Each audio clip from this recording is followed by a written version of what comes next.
21 inches diameter.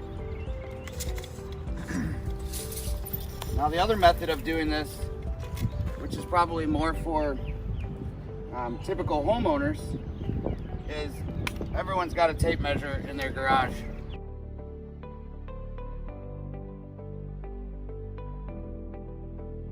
I got 67 inches in circumference. So now we just have to convert that to diameter. To do that, you're going to want to pull out a calculator. Take the circumference and divide by pi, which is 3.14. So I got 67 divided by 3.14, and I got 21 inches.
At the City of Northport, we are here to serve you, and there are many ways to connect with us. You will always find friendly faces when you come to City Hall. When you first walk in, you will see our Customer Care Center.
Good morning, everyone. It is Monday, June 5th, 2023. It is 9 a.m. and we are in City Chambers. I call this City Commission Workshop meeting to order. Commissioners present are Commissioner McDowell, Commissioner Stokes, myself, Mayor Langdon, Vice Mayor White, and Commissioner Emmerich. There is a quorum for this meeting. Also present are City Manager Fletcher, welcome back, sir, City Attorney Slayton, City Clerk Faust, Recording Secretary Faust, Police Chief Garrison, and Deputy Fire Chief Herlihy. City Manager, would you lead us in the Pledge of Allegiance, please? I pledge allegiance To the flag of the United States of America, and to the republic for which it stands, one nation, under God, indivisible, with liberty and justice for all. City Clerk, do we have any online public comment for this meeting? I don't see anyone in-house, so we will move on to general business. We have an awful lot to cover this morning. So to make sure that each commissioner has sufficient time to ask questions and make comments and move us through the agenda in a orderly and effective way, this is how we'll run things this morning. We'll each have 2 rounds of 5 minutes each for either comments and or questions. Once those 2 rounds are over, no further questions or comments will take place. unless additional time is approved by a majority vote of the board. So our first topic is the traffic signal at Price Boulevard by Northport High School. City Manager, this is your item. Thank you, Madam Mayor. This item is discussion regarding the traffic signal at Price Boulevard and entrances in Northport High School and Heron Creek Middle School. This is an item that the staff and the team has researched and received an updated proposal for your consideration. On this particular project, we do have the funding for it. More of the discussion has revolved around recently the desire and the partnership with the school system in order to produce or construct the light. Also knowing that Price Boulevard could have some future development of that particular piece of Price Boulevard in the near future.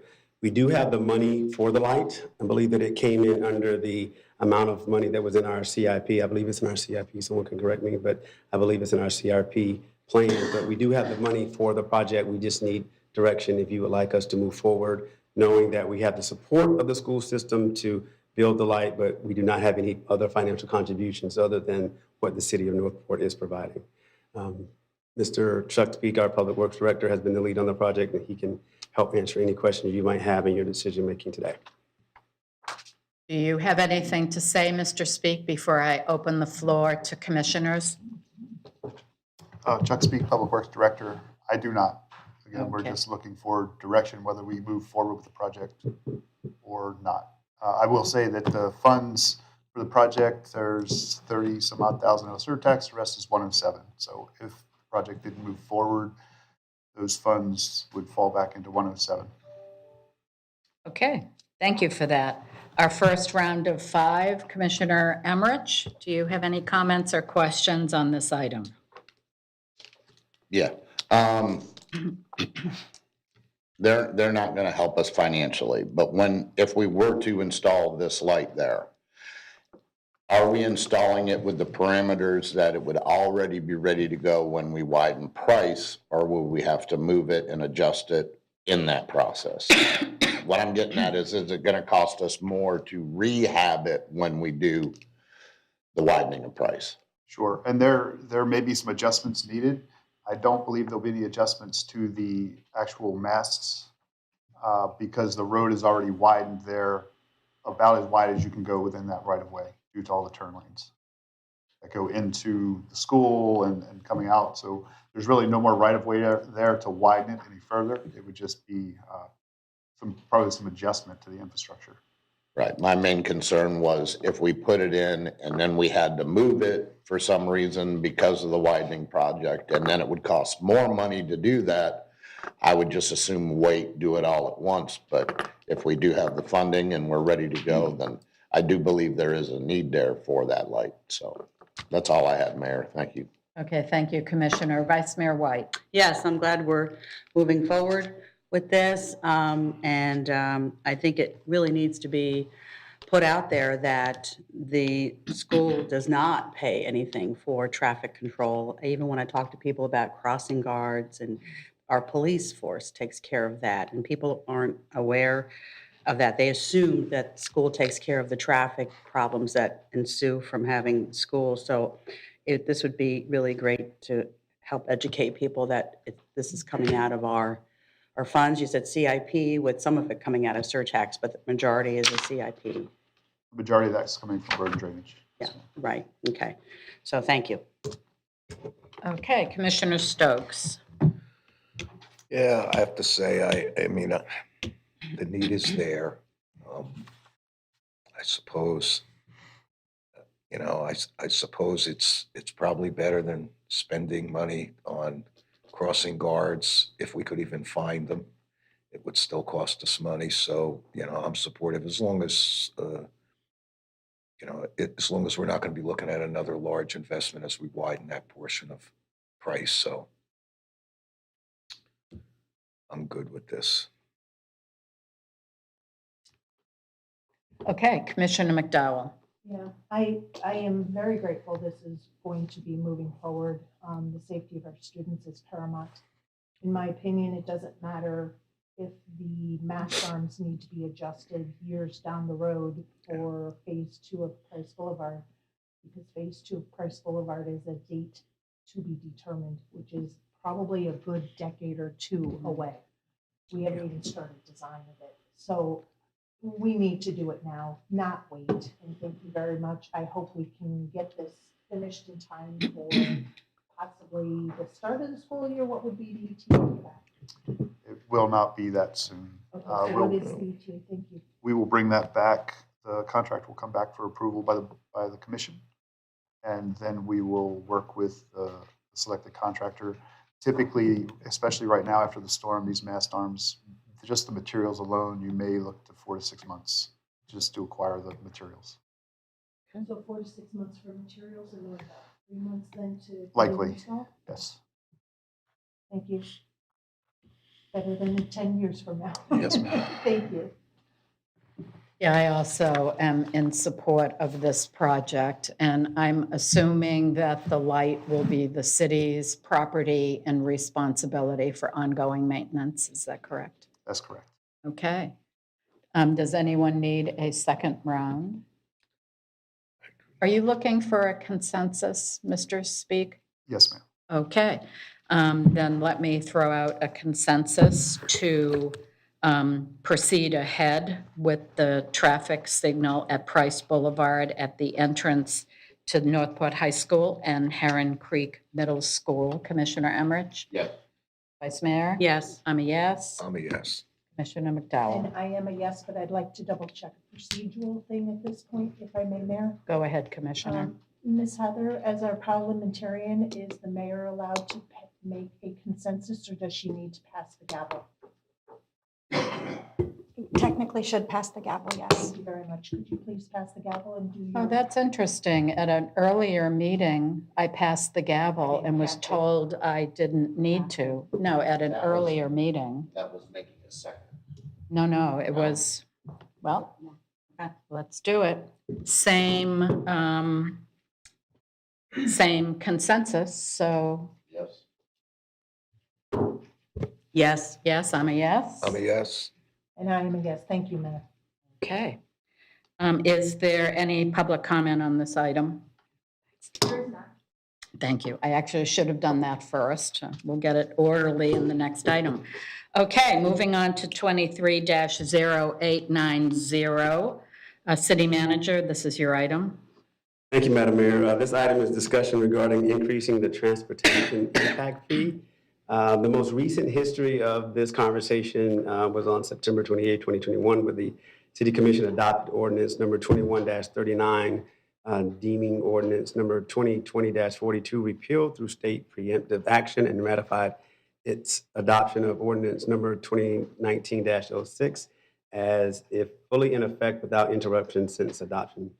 As a result of this invalidation and state preemptive, the transportation fee returned to 75% of the rate identified in the 2011 study following ordinance number 2019-06.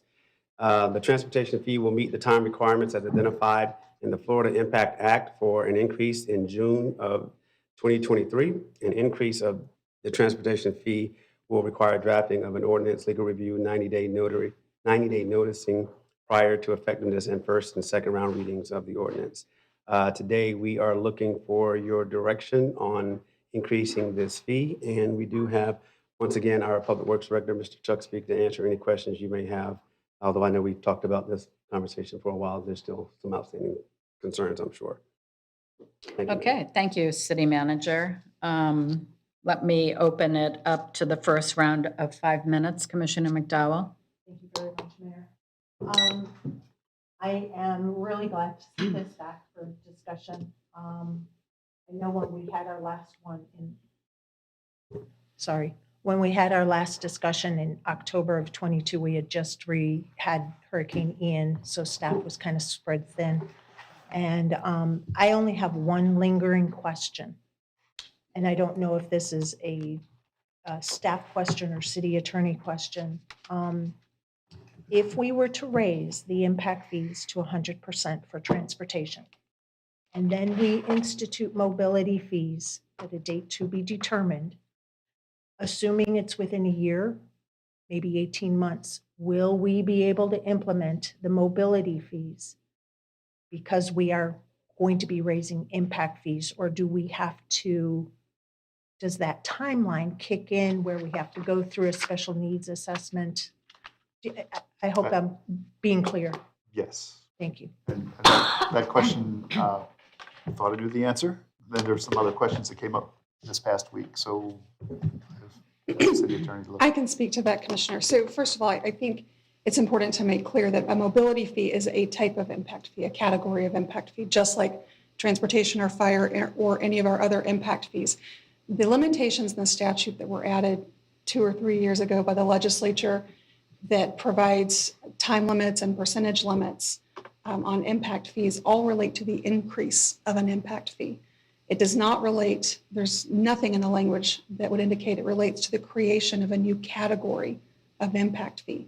Mobility fees and transportation fees are different.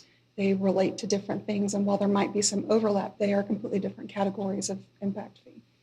So it is our analysis that there is no limitation based on a transportation fee increase now or at any point, and the creation of a new mobility fee, which would also be simultaneous with the repeal of the transportation impact fee upon the effective date. Thank you very much, City Attorney. I am finished with mine. Thank you, Mayor. Okay. Commissioner Stokes. I have no questions. I'm in support of raising this, so I'm good. I have no questions and no comments beyond that. Thank you. Okay. Vice Mayor.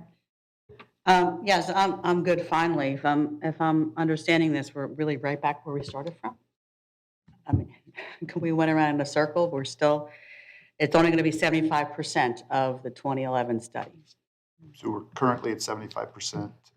We're coming full circle from when the legislation changed 2 years ago, when Yes. we tried to raise it to 100%. We're Right. trying to get back to that, yes, ma'am. Okay, but we're not there, We're not there. That's where we plan to head right? with this. And again, I just Your want to say it support. again, this is based on a study that was done 12 years ago. Correct. Okay, thank you. 2000, yes. 2011. Commissioner Emmerich.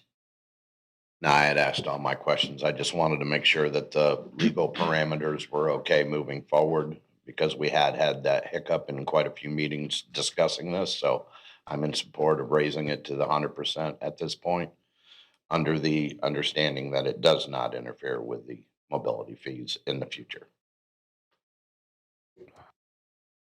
I guess it's my turn. I am in violent agreement with increasing the transportation fee to 100% of that study.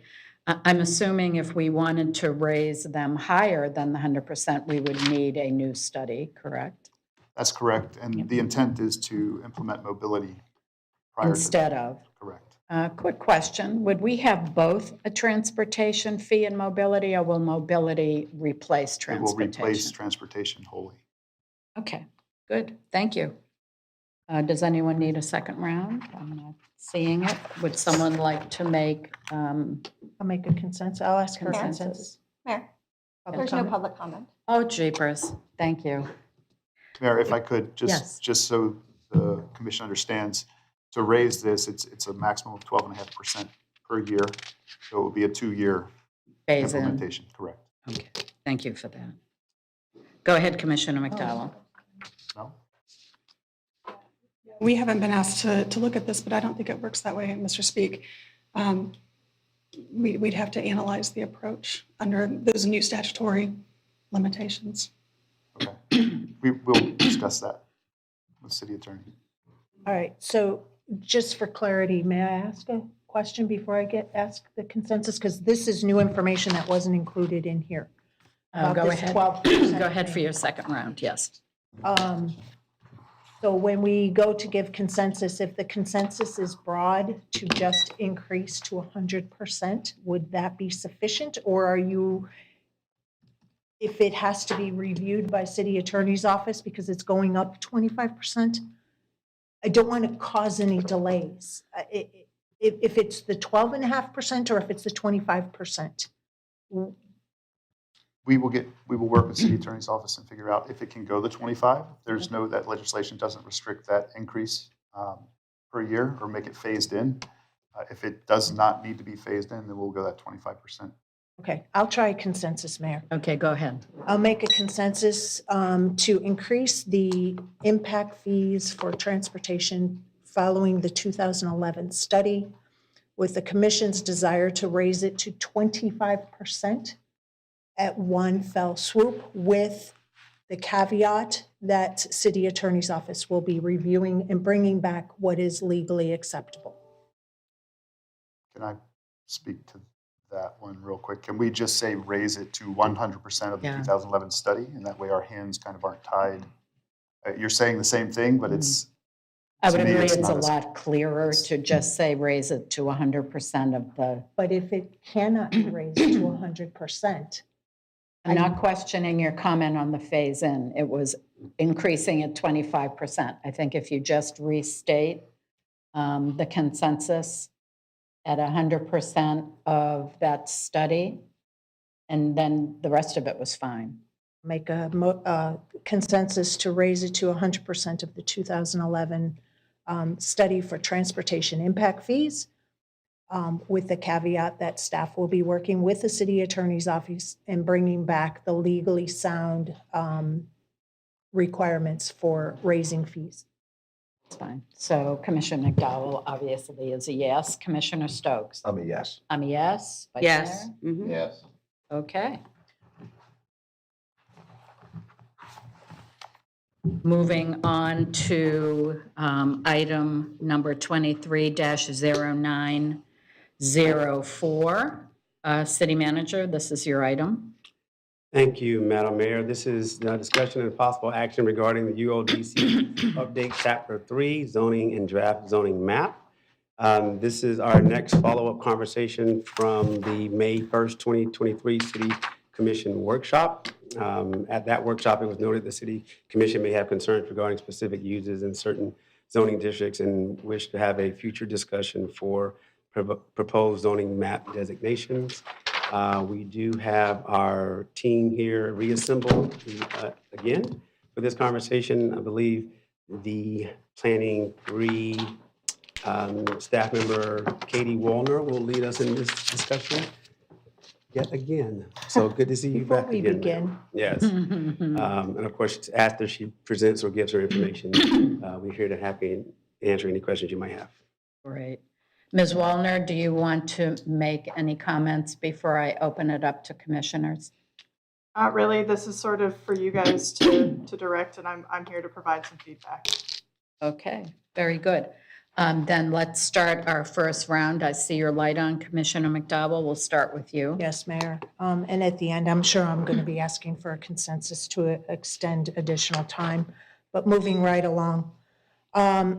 Without having we discussed a minimum square footage for dwelling units. And I do not see anything captured as far as including a minimum dwelling unit size in our code. There was quite an extensive conversation, and it kind of was a split conversation. I think it was more leaning towards yes, include it, as opposed to not. I am wondering, why wasn't it included? I thought you guys were going to bring back some additional information too on this. I believe we took a consensus at the last one, and it was split. Mhm. Staff would still highly recommend not including a minimum dwelling unit size. If commission would like to include a minimum dwelling unit size, we can do another consensus, and staff can add it in if that's what the commission would like. Well, I think it's important to have a minimum. I mean, if we don't, we can have a 600 square foot house on an 80 by 120 lot. And it was my understanding from listening to my fellow commissioners that that's not what they were wanting to do. And you know, looking at our current code, and I don't know what state statute is for the smallest size dwelling unit, I would be in favor of including a minimum dwelling unit size, but I've only got 5 minutes, and it's really unfair for this amount of conversation to only be limited to 5-minute segments, especially when we have to stop, get consensuses, and get answers. So Mayor, I'm going to ask for a consensus to include a minimum dwelling unit size for single-family homes. Commissioner Emmerich?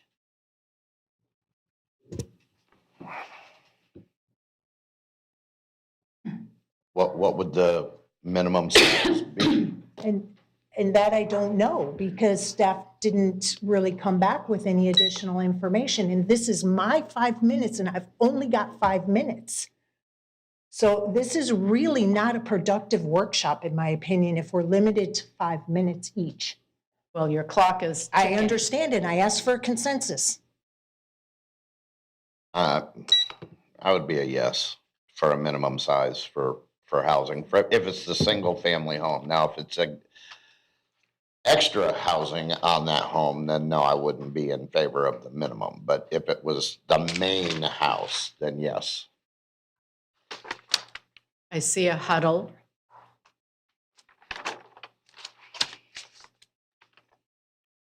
Do you want to add anything? I've stopped your clock, by the way. I appreciate that. Commissioner. Thank you. At the last meeting, we had recommended 900 square feet as a minimum dwelling unit size if we were to include a minimum dwelling unit size. So that would be staff's recommendation. And I'd be fine with that, absolutely. Okay, Vice Mayor? Yes, I'm okay with that. Yeah, I'm good with that too. Commissioner Stokes? Can I ask a question? Sure, go ahead. Why was the initial recommendation no square footage? I'm just curious what staff's perception was or what their thinking was behind it. So with minimum dwelling unit size, you're essentially making it so that anyone who owns property and wishes to build a house has to build a certain size house, which can price people out of the market, even if they own the land, because a 1,200 square foot house or a 1,500, I've seen 1,800 square foot minimums. You know, right now it's 12. 1,200 is not terribly big, but it can prevent people from being able to afford housing if we do set a minimum dwelling unit size that is too high. So the 900 is sort of a good compromise there. Right. Most builders don't offer houses smaller than that. I mean, legally, maybe this is a question for a city attorney. If a person owns land, I mean, is it legal to tell somebody you have to build a home over a certain size? I mean, or is this a potential exposure, or is this something that just like every municipality does everywhere? They set minimum square foot standards. I mean, I'm just curious. It's just, I'm not aware of anything in that type of regulation that would constitute a legal issue. Have we had any feedback from our special counsel working on this language to We that have end? not. There are a number of other municipalities that have minimum dwelling unit sizes. It was a concern of staff under the Fair Housing Act that it might not be the most fair of the Fair Housing Act's, goals, but it's certainly something that we are legally able to do.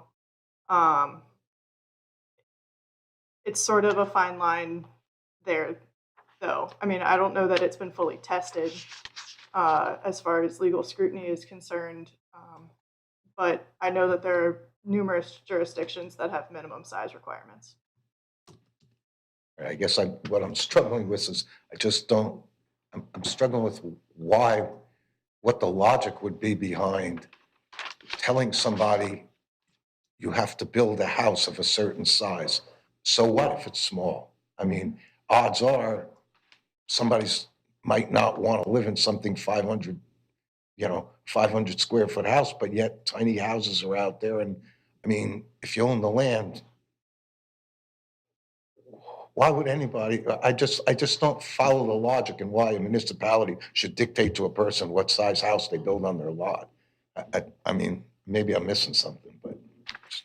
I mean, I'll comment, it's done all the time. I'm more familiar with sort of minimums minimum lot size, minimum house size, that kind of thing to force a certain type of demographic into a community.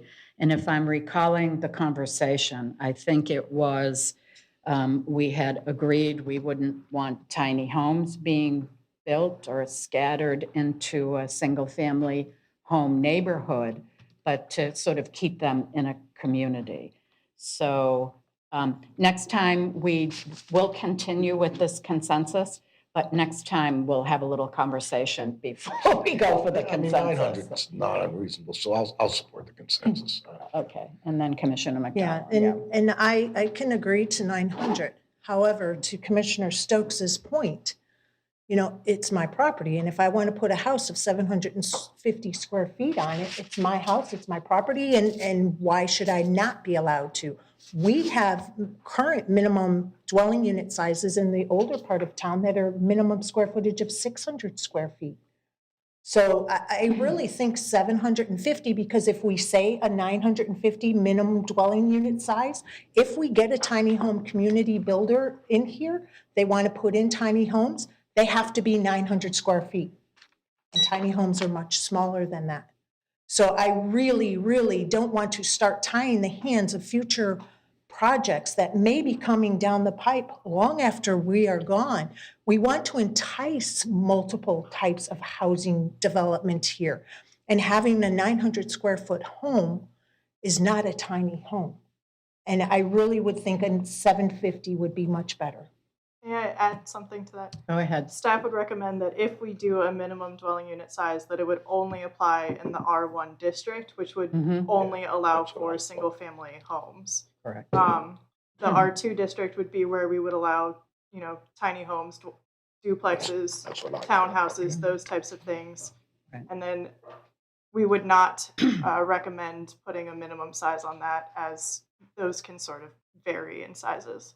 Okay, Thank so you if for I that. if I can get a consensus, now that we've had discussion and kind of understand where everybody is going, because my consensus was extremely broad to allow a minimum square footage, and then the conversation. I would get to it. Commissioner, your clock is ticking.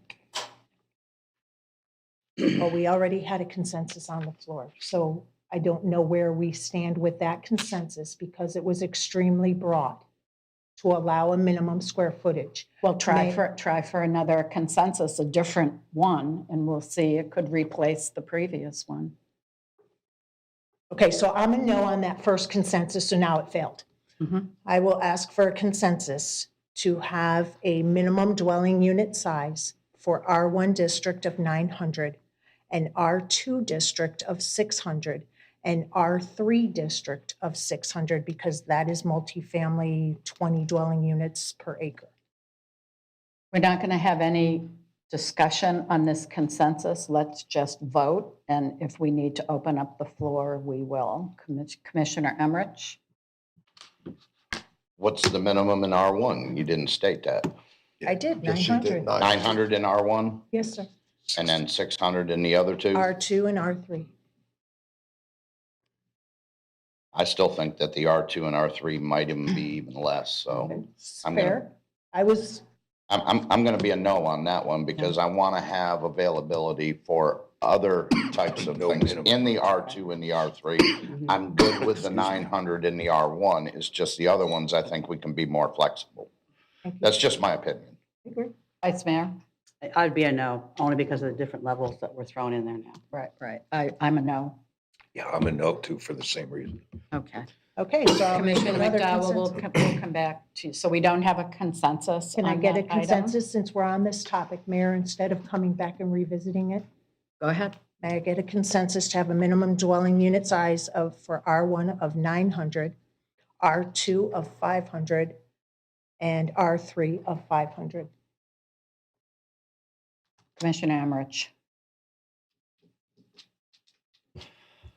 I'm still stuck on flexibility. I mean, I would go with the 900 and then no minimum in R2 and R3. No, that's- Vice Mayor?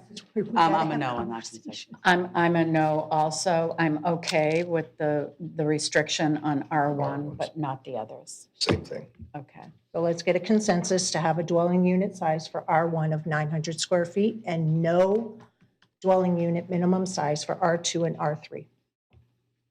Commissioner Stokes? I'm a yes on that one. I'm a yes. Vice Mayor? Yes. Commissioner Bingo, Emmerich? yes. Okay. Let's go on to the next commissioner's 5 minutes. Commissioner Stokes, why don't you roll? Let's see here.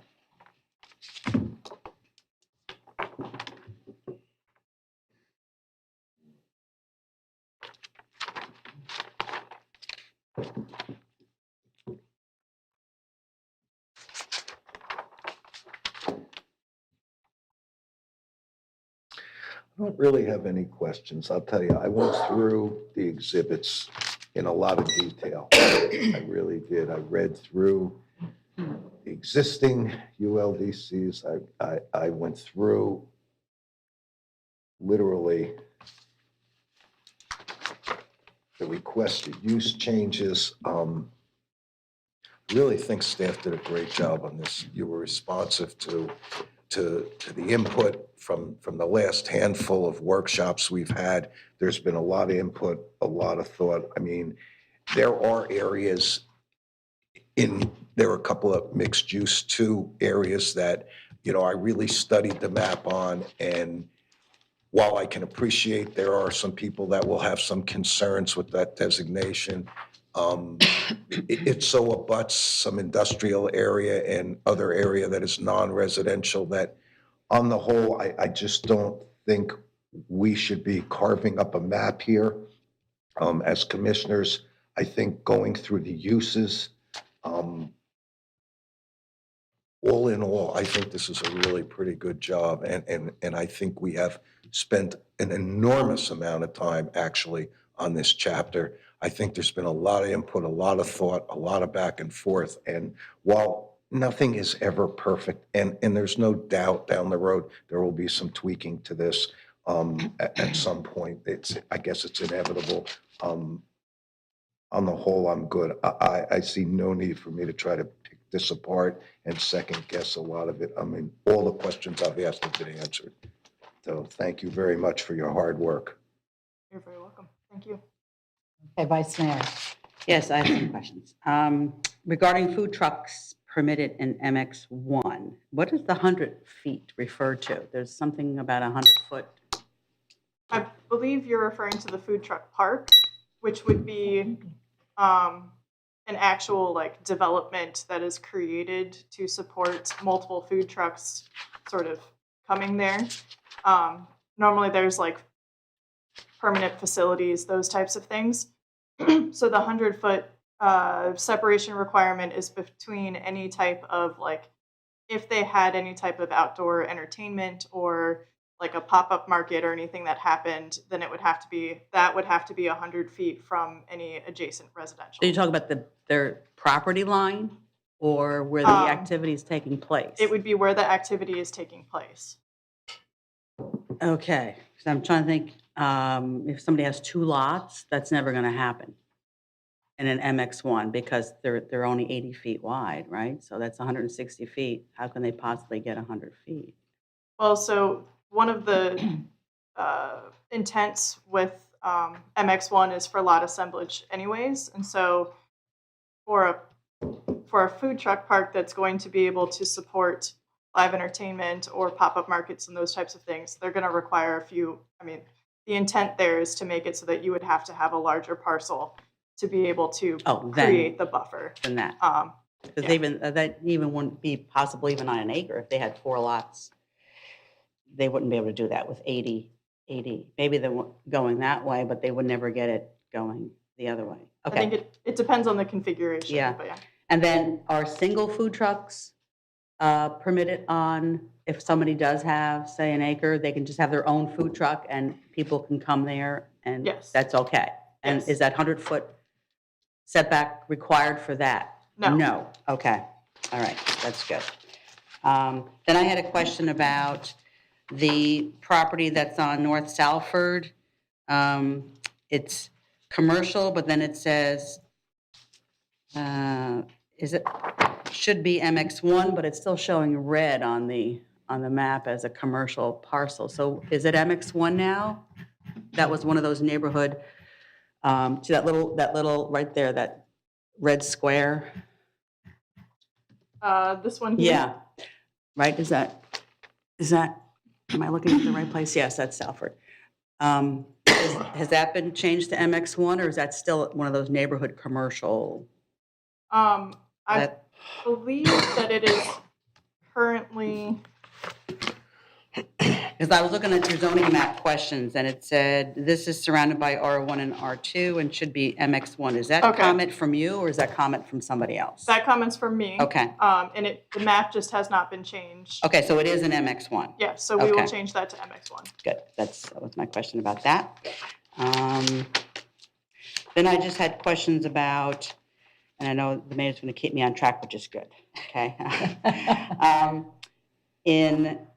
That Toledo Blade and I-75 parcel, which is slated to be, proposed to be MX2. MX2 has a residential component that is not to exceed 75% of development. Is that correct? But that's like a general zoning rule for Yes, that, I okay. believe that is correct. So if it remains, though, commercial, it could still have a residential component, right? Because when I looked in the code, it has a P and has a little 3. Let me pull it up, just so that I It make said sure that I'm covered. residential is also permitted. But it says not to exceed. I don't know what is the not to exceed amount if it's commercial? How much can be residential? You have it for the MX2, not to be more than 75%, but what is it if it is a? So for commercial, multifamily is permitted with a footnote.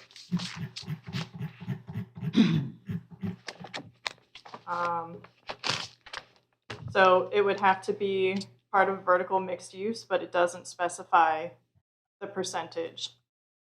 Additionally, with the new Live Local Act, that could be developed as affordable housing by right administratively under that as well. So should it have a not to exceed like it does for the MX2, or is that something you typically don't do in commercial? I would think we would want to have that, because if that would, I don't know. I don't mind adding that as a condition for the multifamily and commercial development. 'Cause, Okay, I mean, the intent really is to dissuade people from doing multifamily development in the commercial areas. okay. So that staff would support that request. All right, and that just comes from conversations I've had with residents that wanted to stay commercial. So that's why I was asking if it stayed commercial, it could still have residential units, but I didn't know how much they could have. Okay. How am I doing, Mayor? You have 25 seconds. 25 seconds. We'll have to have a second round. Okay, Okay, thank you. okay, good. Commissioner Emmerich? Yeah, one of the biggest concerns that I'm hearing out there is, the rezoning and everything like that. And we have a lot of homeowners out there that have come down here, built their homes and, in neighborhoods, and they've clustered together, and there could be 100 homes in one neighborhood. And then it's going to be absorbed and be turned into mixed use. And they're afraid of apartment dwellings coming like right in their backyard, looking up, 4 or 5 feet, 5 floors, whatever the case may be. The only thing that I could think of, instead of absorbing all of those properties and turning them all into mixed-use properties, is there any way that they could stay residential if there's a cluster of X amount or more, and then putting a buffer between those properties, and then, like, let's say a couple blocks, and then anybody that chooses to move in there, they're gonna know that they're moving in next to an apartment complex, rather than changing everything and then possibly making those apartment complexes going up in somebody's backyard. I know there's buffer systems and stuff like that, but a 10-foot wall is not gonna hide 5 floors. So Are you referring to the MX2 area that's up there on Toledo, and which part of the? Most of a lot of the areas is along Price Boulevard, you know, and then you've got Toledo Blake, but the further you go out, the less homes there are. I understand that. I do believe that mixed use does need to be on Price Boulevard itself, but back in the neighborhoods, maybe not as much. You know, it's just the opinion that I've heard from citizens out there that go, we don't want this in our backyard, and I understand that. But when you absorb everything, that makes everything the same, you know, to where anything can go up. And if they sell their home, it has to become mixed use. You know, so that means somebody can buy it, come in, tear down that house, whatever the case may be. Right. So what we did include for the areas that have transitioned, I want to pull it up. There's some additional setbacks and buffering requirements for the, they're called transitional design elements. It basically says to mitigate new development close to existing single-family homes. You have an additional side setback. So the side setback shall be half the height or half the building height, or the applicable setback in the zoning district, whichever is greater. And then buildings that are more than twice the height of existing homes on an abutting property shall incorporate some transitional height elements.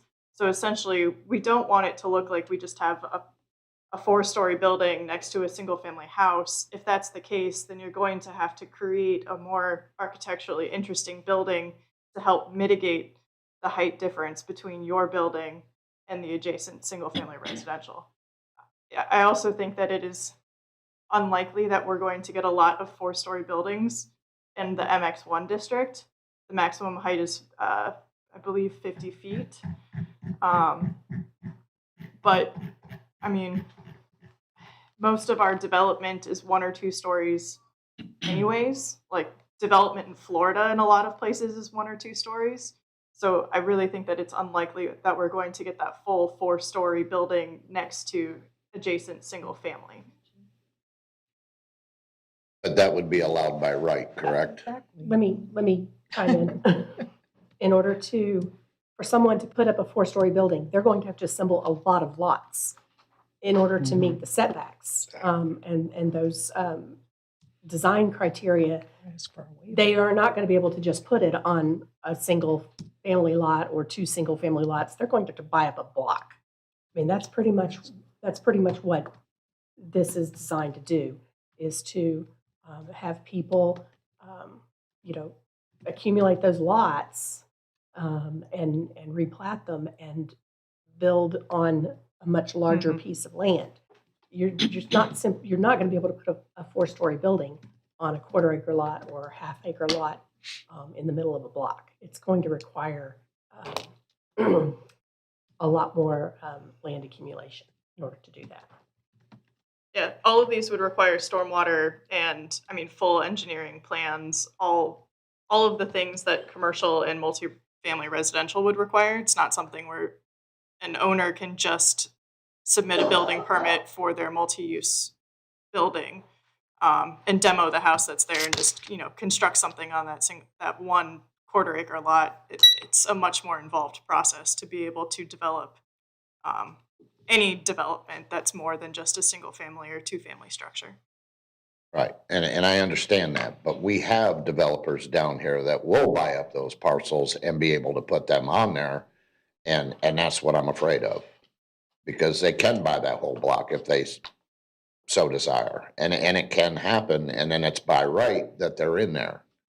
So when we get to this part, I want to make sure that there's, more than just buffers in place, because if you have a 2-story building or a 4-story building, they can still see down into the people's property that are already existing there, and you may have 20 units up there with that vision.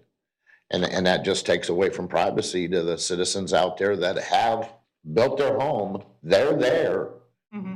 And now other people are intruding on their privacies. So that's where the dilemma that I'm hearing out there with citizens is, it's very tough when you just engulf everything.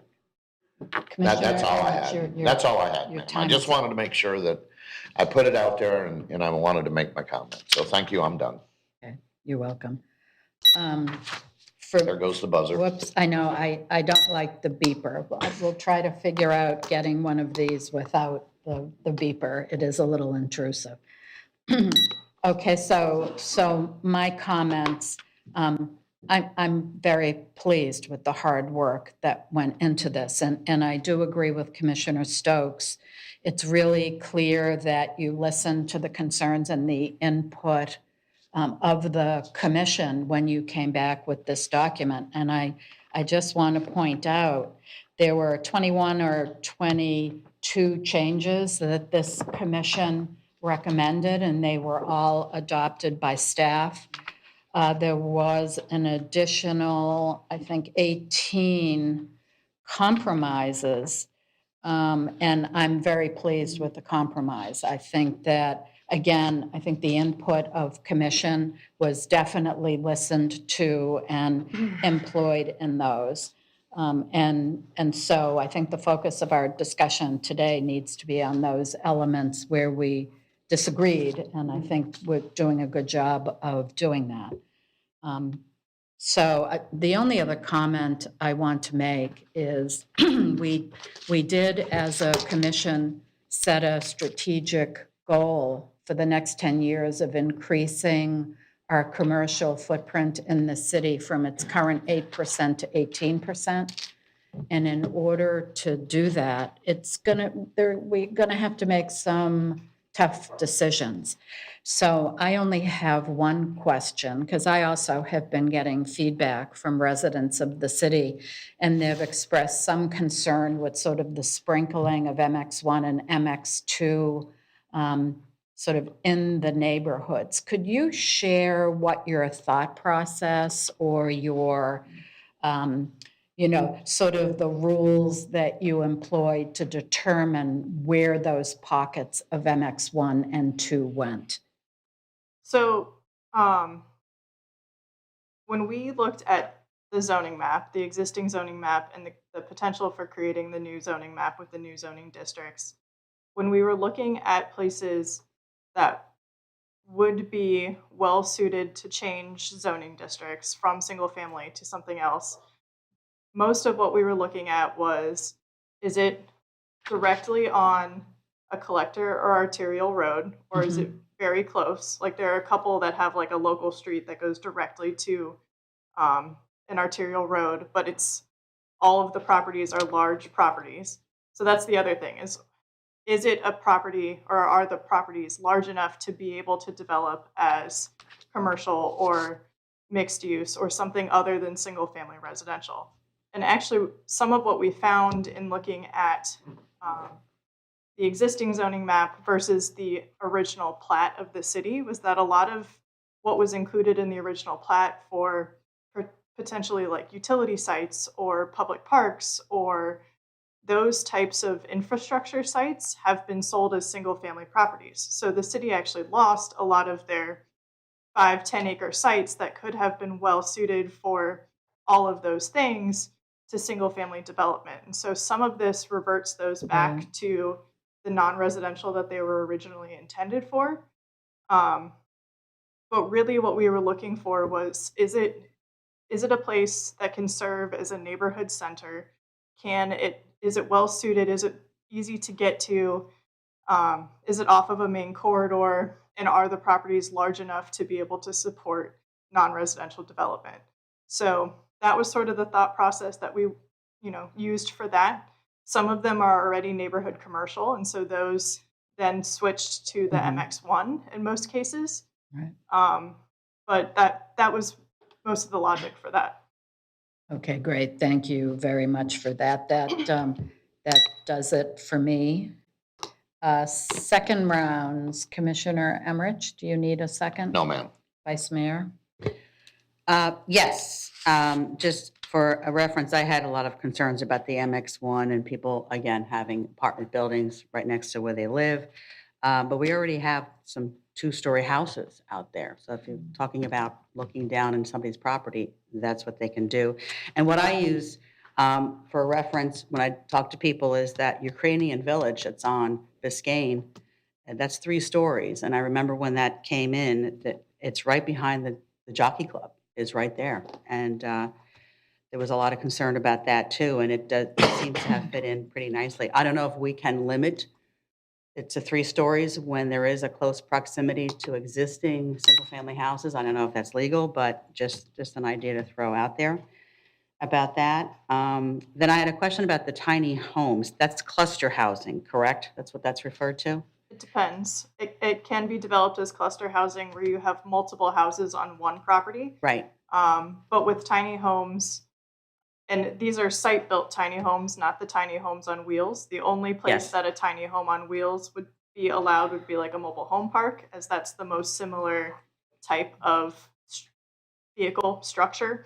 But tiny homes, as in just small dwelling units, would be allowed in the R2 district. But you could do, if you had a property that was zoned R2, you could do 2 tiny homes on that. Essentially, it's creating a duplex, but splitting the 2 units apart as 2 separate small homes. Okay, instead because of- that gets into my question that I had the number 10, that you can have 10 per acre. So somebody was asking, what if you just have a quarter acre lot? Can they still do cluster homes in an R2 district, So but only 2? So the density, yeah. So the density, if it's a X number of units per acre, you take the total acreage, figure out what percentage of an acre that is, and then multiply the allowed dwelling units. So 10 units an acre times 25%, which would only give you Oh, 3 or 2 units, Two 2 and and some a half. change. okay, right, Um, And density is Gotcha. always what rounded I down.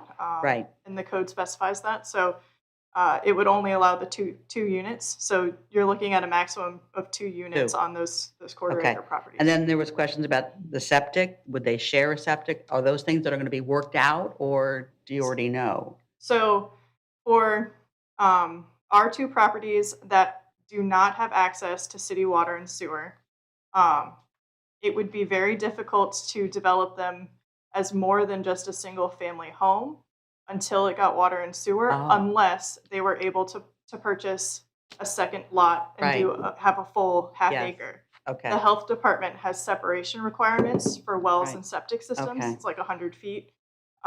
So it would have to meet all of those requirements as okay. well. So that kind of takes care of that. Okay.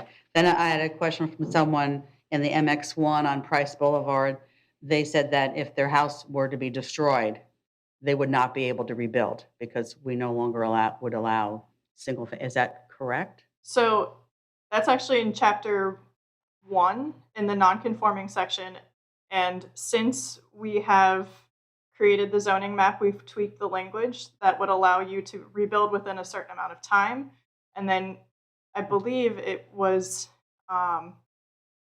permitted by special exception after that certain amount of time. So if you couldn't, make the demo what was there and rebuild within the allotted time, you could come to commission, request a special exception to be able to rebuild what was there before. All right. And would that just be the current owner, or if they decide, no, I'm done, I would just want to sell the property, the person coming in could not put a single family house on there then? I think that would depend on timing. Okay, it's all about the timing. Okay. Timing. And then my last question, how am I doing, Mayor? You're doing good. You have a Was minute about- left. Was about the ag designation. We were talking about number of animals, types of animals. Has any of that been established, or is that already taken care of when you have an agricultural zoned area? For agriculture, we are not regulating how many animals that they Okay. could have. Okay. I think the only thing that would limit that would be the permitted lot coverage, or like impervious surface. So, barn size essentially would limit how many. All right, so that took creatures. care of that. All right, so that, I think I'm doing pretty good here. All right. All right, that's it. Thank you. Okay, great, thank you. Commissioner McDowell, your second round. Thank you, Mayor. In the workshop that we had last month, there was a consensus that was unanimously approved to change gas stations in MX2 to be SE, special exception. But when I looked at the chart for the standard uses for zoning, it was not changed. And I'm curious as to why. I didn't remember that that was a consensus that we had for the last one. If that is the case, then I will recheck in the minutes. that video and look at the minutes, and we'll adjust accordingly. Yes, City Clerk, could you work with Ms. Wallner on that and confirm that that was a consensus? And if so, I heard that staff will make that change. Thank you, Commissioner. The other thing was there was a consensus to prohibit drive-through facilities adjacent to R1 and R2 zoning. But I don't see how that consensus was captured in any of the language in the text that was provided for today. If I remember correctly, it was a split consensus. And my recollection was that we were content on the design elements sort of dictating the drive-through aspect and not necessarily outright prohibiting it within a certain So distance. according to, since I have only 5 minutes, I apologize for cutting you off. According to the draft minutes that were presented to the commission, there is a consensus to prohibit drive-through facilities on properties adjacent to residential properties zoned R1 and R2. So that to me is saying that we need to change something in here, and I'm wondering how that will get captured and when that would get captured. So I'll double check the consensus, and if it passed as a consensus item, then I will add it to the specific use requirements for drive-throughs, that drive-throughs would be prohibited Thank you. within 100 feet or whatever it was. From The residential. use table for residential uses, I am so sorry, I am not trying to That's be fine. disrespectful. I've got to move on because I have limited time. Accessory dwelling units in the table use for 3.2.2.1.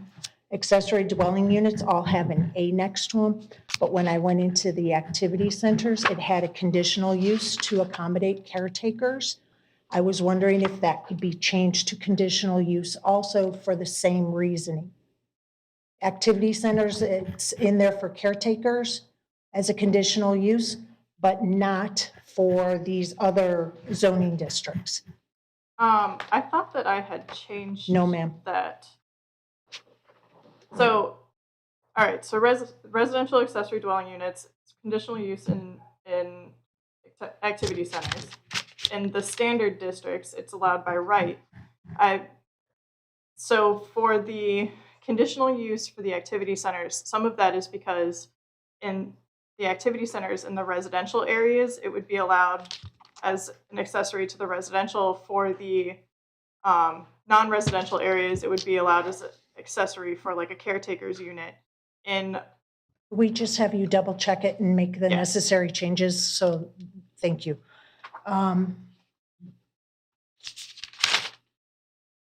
The other thing was I've got it. Automotive repair shops, major, in MX2. The definition of heavy repair shops, or major repair shops, I should say, is very intrusive. It's only allowed, heavy repair shops are only allowed in activity centers 3 and 4 because it's close to the interchanges, and of course, activity center 6. Why would we allow them in neighborhoods, adjacent neighborhoods? You know, MX2 has a residential component, isn't it required? No, So MX2 is not required to have a residential component? no, it only states that if it has a residential component, it cannot exceed 75%. Okay, so because they're in neighborhoods though, MX2 is surrounded by neighborhoods, and these large major repair shops are very noisy. They're smelly. And I know that you're going to be putting things in buffers, but if you're not allowing them in activity centers where you're supposed to have a mixture of commercial and residential, why would you allow it in a residential neighborhood area? Well, so some of the MX2 is adjacent to residential, but MX2 can support, and it's by special exception, so it would have to come to commission for approval. So if they wanted to do a more intense mixed use, so like heavy repair shop, industrial, whatever type of mixed uses in the MX2 district, a lot of those require special exception. They're already going to have architecture and buffering and setback and all of those requirements. And commission would ultimately be the ones that would have to approve it based off of the conditions, surrounding them. So, I mean, this provides a lot of protection for those, or it gives space for those uses with a lot of protection for commission to be able to condition them in addition to what's already required, or, assess the surroundings to make sure that it's appropriate in that area at the time, because sometimes it is and sometimes it's not. The agricultural, we had, Commissioner, your time is up. I had stated at the beginning that with a majority vote of the commission would extend another round of 5 minutes. So this isn't a consensus, it's just a majority vote of the board. So Commissioner Emmerich, do you want to add another 5-minute round? Oh, I don't care. I don't have anything to add, but if somebody else needs another 5 minutes, I got no issues with that. I'm good. Vice Mayor? I'm good with the 5 minutes. 5 More. minutes. Sure. I'm okay with the 5 minutes. Commissioner Stokes, An additional 5 minutes. an additional 5 minutes. Absolutely, yeah. I know Commissioner McDowell has some more. this is my forte. And every time that we have these discussions, I feel like I get shut down. And I appreciate the additional 5 minutes, but there are so many things that I think need to be discussed in here and brought to everybody's attention. I know I'm wasting my own time. It's grossly unfair. This is a workshop, and this is a huge change to our entire city. And to just give it barely 45 minutes conversation, it blows my mind. Before you start on your section time, ma'am, 3.4.1. before you start your time, I just want to make a comment about that for the record. This is our third public workshop on this item. I've had 3 rounds of one-on-ones with staff and have spent hours going through this material, and I assume my fellow commissioners have done the same. So things are always a balance. We've acknowledged in the past, Commissioner McDowell needs a lot of time to get her points across. I think, but if the rest of us have nothing more, we need to balance the interests of all of us. So this commission has graciously extended Commissioner McDowell's time. Thank you. By 5 minutes. So go ahead, I'll start your clock, Commissioner. Section 3.4.1 mentions Bobcat Trail Village. 3.4.1 is village districts. So when I saw Bobcat Trail added as a village, I went, what? It wasn't in the last discussion when we were doing first reading for Toledo Village. It was not included as a village in first reading. When did Bobcat Trail become a village? Because I researched and I didn't see anything of documents for like a VDPP or VDPB, nothing. Is this something new that's going to be coming before commission? So the Bobcat Trail Village would be part of the citywide rezone. We would be redistinguishing them as their own village. They already have a lot of what's required for the VDPP that has been approved through their PCD allowances. It was the best way to incorporate all of the different uses and residential and all of the things that are already there. So Thank you. It's just adding them as a village.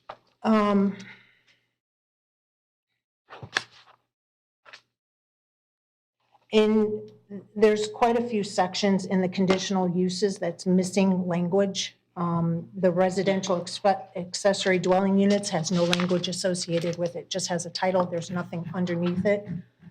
There's quite a few of them, I'm not gonna go through all of them, I'll let you double check all of that. The heavy industrial is going to be allowed in MX2, and when you look at the heavy industrial, you can see in those definitions, that is not the place for heavy industrial in MX2 zoning districts. They are quite intrusive, they're stinky, they're smelly, and they should not be there. MX2, in my opinion, is not where you get the additional non-commercial uses to expand our tax base. We cannot lose sight that these are neighborhoods. They are established neighborhoods. There's homes around them. Yes, there's going to be buffers and stuff like that in place, but it will never, ever be enough for the existing homes and the neighborhoods that are surrounding them. There's also a thing for refineries. This commission has made multiple resolutions, and we've sent multiple resolutions to DeSoto County in their support of not having Mosaic. And by the definition of refineries, Mosaic will be allowed to come here if we do not say it is prohibited in our city. We cannot have this in our city, and the definition of refineries is right up the alley to allow Mosaic to come in here. Not only this commission, but almost every single commission before us has said no to mining and fracking in our city. We have multiple resolutions on that, and they need to be prohibited. So Mayor, I'm going to make a consensus, see if I can get a consensus, because I know my time is up, to prohibit mining in any activity center and in any zoning district in the city. Commissioner Stokes, I mean, yes. Commissioner Emmerich. I'm a yes, but I would also include fracking. Exactly. Mining, fracking, I and mean, we had refineries. resolutions, we've had discussions about that in the past, and we've denied that, so. Vice Mayor. Does that include the agricultural district? Everywhere, yes, Everywhere. Anywhere. Everywhere. everywhere. All right. Yeah, I'll be a yes. Yeah, I'm a yes also. And I have many multiple ones similar to that, but my time is up, so I guess it's just gonna have to be done. Pam, you have 1 minute and 42 seconds left. Wow, that's impressive. I stopped your clock when we were taking the consensus. Appreciate that. Self-storage is a special exception in Activity Center 6. We have had multiple conversations about trying to save businesses the time and expense of having a special exception. Activity Center 6 is up and coming. It's going to have a wide variety of uses to it. Why would we have a business go through the special exception process? Just permit it. Businesses need storage. Businesses need that space. I would like to get a consensus to add that as a permitted use for personal self-storage facilities in Activity Center 6 instead of special exception. Commissioner Stokes. Before I answer, I would like to hear from staff. So part of the reason why we made it a special exception is to make it, so it incentivizes other types of development there. And the intent with Activity Center 6 is to provide jobs and industry, and self-storage is not going to do that. And so while, yes, storage might be required as part of that, there is a venue or an avenue for them to be able to request that, but it's not something that we want to incentivize in that district. Thank you very much. That's what I thought. I'm a no. I'm a no. I'm a no. In I'm a the no, it failed equestrian, anyways. in the equestrian stables and boarding, staff had agreed in the zoning thing that you guys presented, it said agreed to remove it from activity centers 1 through 5, but it never was changed on the use chart. I'll take a look at that. Thank you. Okay. There's, Your time is up, ma'am. So again, it's the will of this board by majority vote. If you want to give Commissioner McDowell another 5 minutes. Commissioner Emmerich, No, I'm good. Vice Mayor. Yeah, I'm okay. So that was a no to more time, Correct. Okay. Yeah, I'm good. a no to No, more yeah. time, a no to more time. doesn't matter. Commissioner it's already Stokes. known. No, I have no problem with Commissioner McDowell, getting a little more time. So we'll earn our pay here today and spend some more time. I have no problem at all. I find, her thoughts interesting. I don't necessarily agree with all of them, but like she says, this is a process We want to make sure we take the time on it, and I see no harm in allowing her to continue to work her way through the issues that she has and the questions, and who knows, we might just find something there that changes our mind about something, so I have no problem. We Going have another round? We don't have a majority vote for another round, so today we are done. City Clerk, do we have any public comment on this item? We do. Jasmine Bowman. My family and I oppose the proposed rezoning of Northport. We did not move to Northport to live in a crowded city full of concrete and commercialized housing and strip malls. We purchased a single-family home in a neighborhood of single-family homes with spacious lots because that is the type of neighborhood we desire. We do not want Northport to become another Miami, Tampa, Cape Coral, or any other overcrowded, overdeveloped city. If Northport goes the way of those cities, it loses its value as a city that still has some open spaces and nature left, and there is no reason to stay. Any decision about changes to the ULDC and rezoning should be put to a vote by all the people of Northport. Sandra Kreiser. Good morning. I am writing today in regards to the proposed new zoning map. Before we moved here 9 years ago, we looked at many different areas to find our new home. We chose Northport because of its small town charm and its natural areas. The city has changed dramatically over the last 9 years, but our neighborhood has stayed mostly natural. We currently are zoned residential and are looking at a change to mixed use too. We are in a very small pocket off North Chamberlain that will be changed if the proposed rezoning occurs. I question to all the commission is why was this very small area has been targeted for change. We do not want this change, and we will remember when it is time to vote. Thank you. That is all. Do we have any in-house public comments? Okay. Any general public comments, City Clerk? Oh, wait, yes, there is. I apologize. You moved on to the next. John Reed. My wife Barbara and I attended the meeting on 410 for a possible zoning name change from agricultural to residential estates. At the end of the meeting, the public was assured by the commissioners and the mayor that there would be no zoning name change. A week or so after that meeting, my wife and I happened to run into the mayor while we were at the town hall on another matter. She again assured us that there would be absolutely no zoning name change. Now we have become aware that this is exactly what some of you are trying to do at this meeting, change the zoning name. We are very disappointed, but not surprised by this. After attending several meetings, it was so obvious to us that one commissioner was looking out for the people of Northport and everyone else had a different agenda. My wife and I are against any, and we mean any change to the zoning name of our area, the Northport Estates, for any reason. John and Barbara Reed. And that's all. Thank you, City Clerk. If there is nothing else, it is 10:14 and I adjourn the City Commission workshop.